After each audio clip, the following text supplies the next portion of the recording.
কয়াকুছি আৰক্ষীৰ জালত ভুৱা দন্ত চিকিৎসক জিয়াৰত হুছেইন। ৰাজ্যত অব্যাহত আছে ভুৱা দন্ত চিকিৎসকৰ দপদপনি।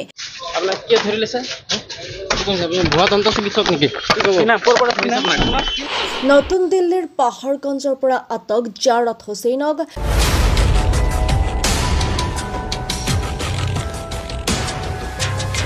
বৰপেটাৰ হাউলিত চেম্বাৰ পাতি দীৰ্ঘদিনে দাঁতৰ চিকিৎসা কৰি অহা ভুৱা দন্ত চিকিৎসক জিয়াৰত হুছেইন অৱশেষত পৰিল আৰক্ষীৰ জালত।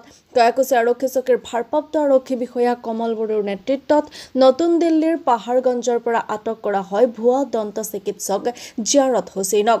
যোৱা পৰহি আটক কৰা ভুৱা দন্ত চিকিৎসক জিয়াৰত হুছেইনক আজি ন্যায়িক জিম্মালৈ প্ৰেৰণ কৰা হয়। উল্লেখ্য যে বৰপেটাৰ সোণকুছিৰ ভুৱা জিয়াৰত হুছেইনৰ বিৰুদ্ধে হাউলি আৰক্ষী চকীত ৰুজু হৈ আছে এক গোচৰ।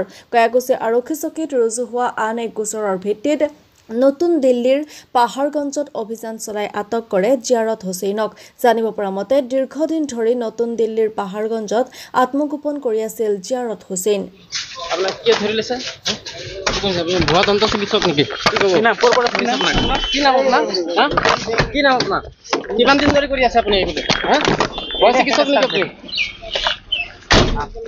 চিকিৎসক নেকি আপনি?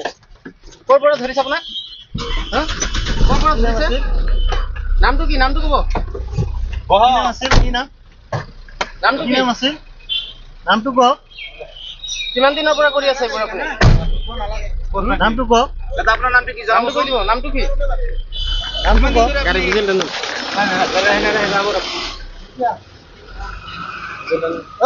পাইছে। ফুল ডিজেল পুৰা